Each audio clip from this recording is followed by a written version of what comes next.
ጤና ይስጥልኝ የተወደዳችሁ የቮይስ ኦፍ ራያ ቤተሰቦች እንደምን ሰንብታችኋል? ይህ የቮይስ ኦፍ ራያ የዜና ሰዓታችን ነው።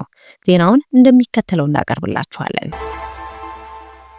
በአላማጣ ከተማ የአላማጣ ሆስፒታል ስራ አስኪያጅ የሆኑት አቶ በላይ ሞላ በታጣቂዎች ህዳር 1 ተወስደው የነበረ ሲሆን ከሁለት ቀን ቆይታ በኋላ መለቀቃቸውን ምንጮቻችን ዘግበዋል።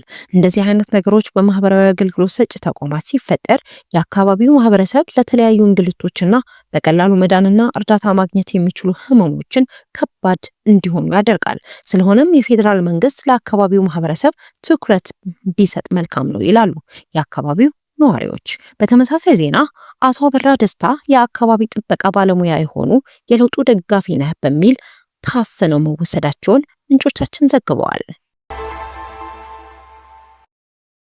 ህዳር 2 2018 ዓ.ም የህወሓት ካድሬዎች በራያ አላማጣ ስፍራ አሞራ ተብሎ በሚጠራው አካባቢ ነዋሪዎችን ሰብስበው ነፃ አውጥተናችኋል፣ ምንም አይነት ችግር አይገጥማችሁም፣ በነፃነት መንቀሳቀስ ትችላላችሁ፣ የመንግስት አገልግሎት ታገኛላችሁ ቢሏቸውም እኛ የእናንተን ጥበቃ አንፈልግም፣ እንደውም እናንተ ስትኖሩ እየተዘረፍን ነው፣ መሰረተ ልማቶቻችን ሳይቀር እየተዘረፉ ነው በማለት መልስ እንደሰጡ ምንጮቻችን ዘግበዋል።